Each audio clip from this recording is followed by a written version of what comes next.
Hola chicos, estamos en una nueva clase de proyectos organizacionales y el tema de hoy tiene que ver con las últimas fases del proyecto. Ya hemos visto la fase de iniciación y la de planeamiento, así que nos quedan las fases finales. Antes de continuar, lo que vamos a hacer es un repaso de la actividad que ustedes tenían como tarea, que en realidad tenían que crear un gráfico, un diagrama de Gantt. Ese gráfico podía ser de la manera que ustedes eligieran. Lo importante es que ese gráfico tuviera dentro todos los datos que eran necesarios para poder tener un plan bien completo, un plan de tiempo completo, que sirviera como herramienta para poder armar posteriormente el plan de costos. La idea era que no faltara ningún dato para que ese plan de costos o ese presupuesto que viene luego del plan de tiempo esté realizado adecuadamente y bien completo para que no falte ningún dato que tenga que ver con el financiamiento del proyecto. Yo les traje resuelto el ejercicio con uno de los diagramas que considero que es uno de los más completos para que ustedes puedan tener una idea aproximada de cómo puede quedar realizado ese diagrama, pero no quiere decir que es el único. Ustedes pueden crearlo según la necesidad que tenga el proyecto que tengan ustedes. Repasemos un poquito la actividad, de qué se trata. La actividad que yo les di tiene que ver con la empresa Jorgito, que se dedica a la fabricación de alfajores y tiene como proyecto para el 2020 crear un nuevo sabor. Lo que yo les dije en el ejercicio es que la actividad de este proyecto tenía que realizarse dentro de 4 meses. Pero el diagrama ustedes lo tenían que realizar en función de un mes de trabajo, el primer mes del proyecto. En realidad lo que hice fue acotar ese gráfico, porque los gráficos generalmente están realizados para toda la vida del proyecto, pero iba a ser un gráfico muy largo y la idea en realidad en esta primera instancia es que pudieran realizar ustedes una aproximación de ese gráfico. Por lo tanto, el gráfico va a estar resuelto en función del plan de tiempo de solo un mes de trabajo, que es la producción de las muestras. Estos son los datos que yo ya les di a ustedes y les voy a mostrar ahora el gráfico de Gantt que yo realicé según los datos que considero que son importantes y que me van a servir para poder hacer el plan de costos después. El gráfico que realicé acá tiene distintas columnas dentro de él y tiene distintos datos que yo consideré necesarios. Por ejemplo, un dato fundamental que nunca puede faltar es el dato de la tarea a realizar. Estas son las tareas que yo ya les mencioné en el enunciado. Compra de mercaderías, producción de muestras, control de calidad, envasado, publicidad y distribución de las muestras. Acá tenemos la columna de los responsables. Los responsables podían ser el nombre de la persona que se va a encargar de esa actividad o directamente el departamento que se va a ocupar de esa actividad. Así podremos saber quién va a estar a cargo de esta tarea. En este caso lo que yo hice fue poner nombres de departamentos para cada una de las tareas. En la tercera columna tenemos la duración de la tarea. ¿Cuánto va a llevar, por ejemplo, comprar la materia prima, hacer la producción de las muestras, el control de calidad, etc.? Lo que tenemos en esta columna es el inicio de esa tarea, qué día va a comenzar. Lo que tenemos acá es si tiene tarea predecesora, es decir, si está condicionada a la finalización de otra tarea. Y lo que yo agregué acá es el plan, que es el ideal, el que yo tengo pensado con anterioridad que se va a llevar a cabo, y lo que sucede realmente. Siempre sucede que en los proyectos uno tiene una idea del tiempo estimado que va a llevar cada tarea, pero en realidad después puede darse así o no, puede haber contratiempos o no, o se puede adelantar la tarea o no. Vamos a un ejemplo. La primera tarea estaba pensada para realizarse en 3 días de duración, para comenzar el 1 de junio, y así sucedió en realidad. Fíjense que acá tenemos 3 días para las compras y realmente duraron 3 días las compras. En la producción de muestras, la duración de toda la producción de muestras, que eran 1500, las pensadas para este proyecto, dice aquí que va a tardar 10 días, que va a comenzar el día 2 del 6. Yo acá lo marqué de otra forma, distinta a lo que dice acá, para mostrarles algo. Lo que yo quiero mostrarles es, ¿esta actividad puede iniciarse el 2 del 6? Sí, podría haber iniciado el 2 del 6 porque yo, el primero, ya realicé las compras que necesito para poder empezar a producir. Yo podría haber comenzado este día la producción de muestras. Pero también es correcto si yo decido empezar la producción cuando terminé de comprar toda la materia prima. Es decir, que también es viable poder comenzar la producción el 4 del 6. Por eso les marqué las dos alternativas posibles. Cualquiera de las dos formas que ustedes elijan es correcta. Esto es la parte ideal, en lo que yo planifiqué, pero miren qué sucedió en la realidad. En la realidad lo que pasó fue que yo tenía pensado comenzar a producir el día 4 del 6. Pero como me di cuenta de esto que yo les conté recién, me di cuenta que no había necesidad de esperar al último día de las compras, porque yo ya tenía lo necesario para comenzar a producir, empecé a producir el 3 del 6.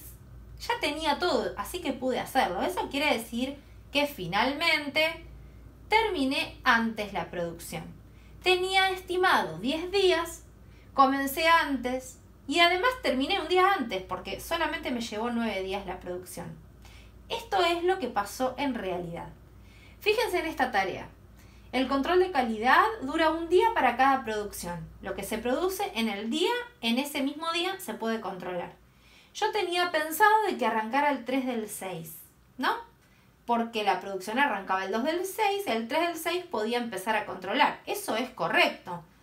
Y si lo pensamos desde el último día de compras, tomando esta fecha de referencia, podía comenzar el control de calidad el día 5 del 6. También es correcto.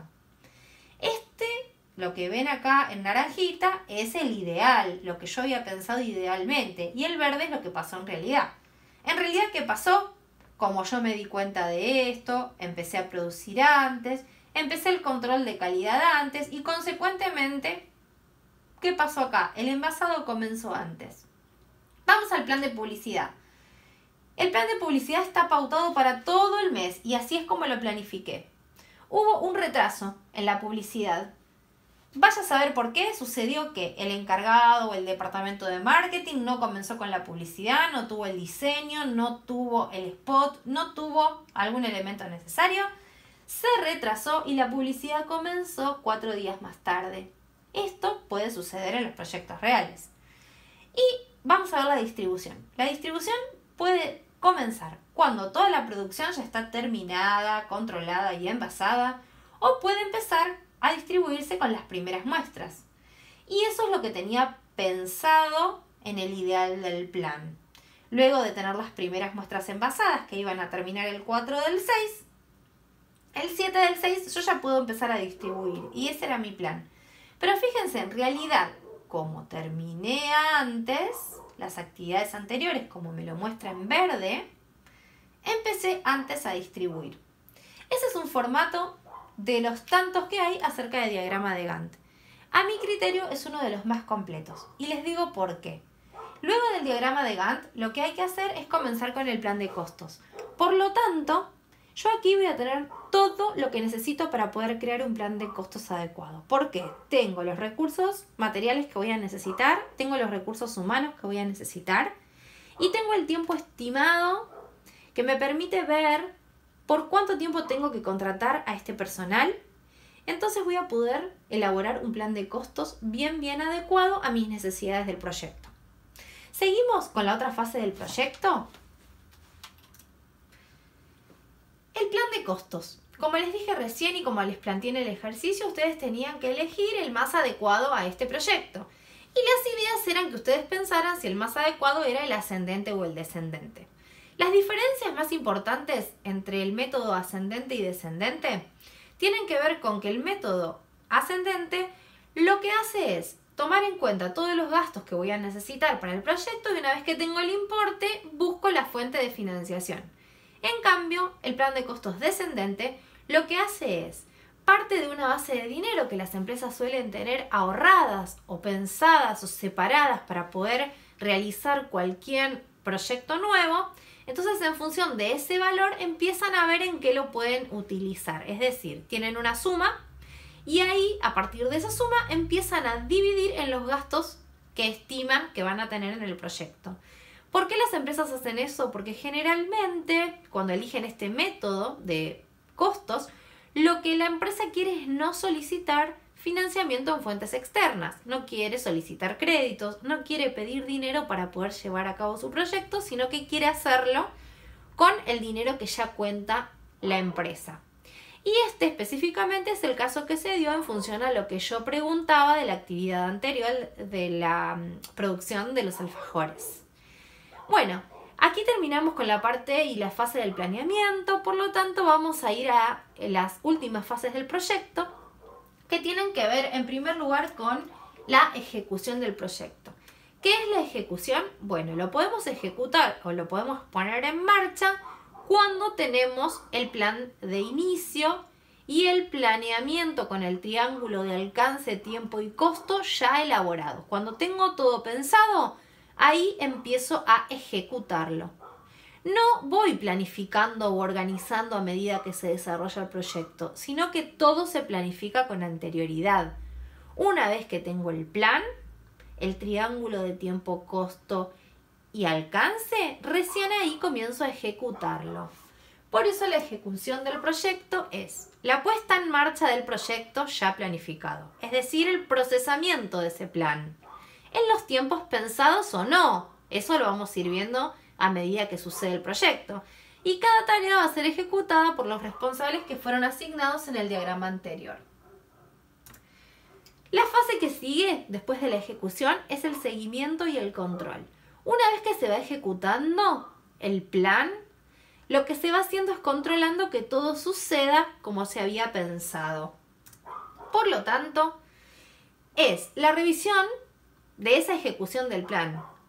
Es el control del cumplimiento del diagrama de Gantt. Por eso ahí les puse una llamadita que dice que es muy útil que Gantt muestre el tiempo ideal y el tiempo real de este proyecto.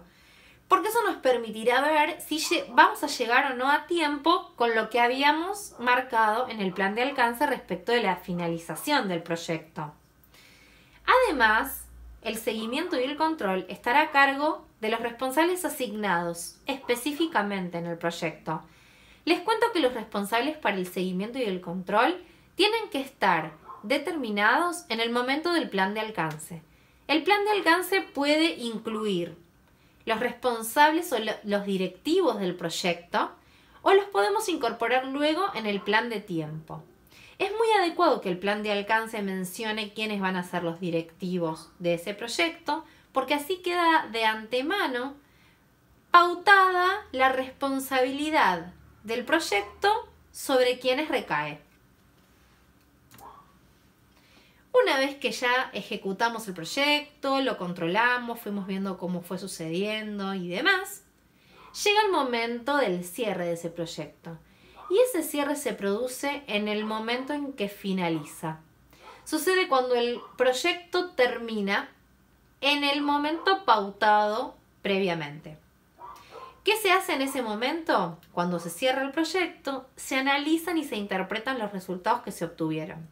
El proyecto pudo haber sido exitoso o no, y eso va más allá del éxito o no. Los resultados, sean buenos o malos, sí o sí se analizan y se interpretan. Porque los resultados obtenidos siempre proporcionan algo que se llama aprendizaje del proyecto, que va a servir para posterior, para poder repetir este proyecto o transformarlo en una operación diaria o cotidiana de la empresa, o va a servir para aprender que no resultó este proyecto y que en el próximo proyecto seguramente habrá que cambiar algo para que el proyecto funcione. Por eso decimos que el cierre del proyecto proporciona un análisis y una interpretación muy necesaria para la toma de decisiones. Y además, en el cierre lo que se hace es un balance final. En ese balance lo que vamos a hacer es determinar si fue positivo o si fue negativo el resultado obtenido. Bueno, espero haber sido clara, los dejo con el material teórico y cualquier consulta me contactan por la mensajería. Saludos a todos.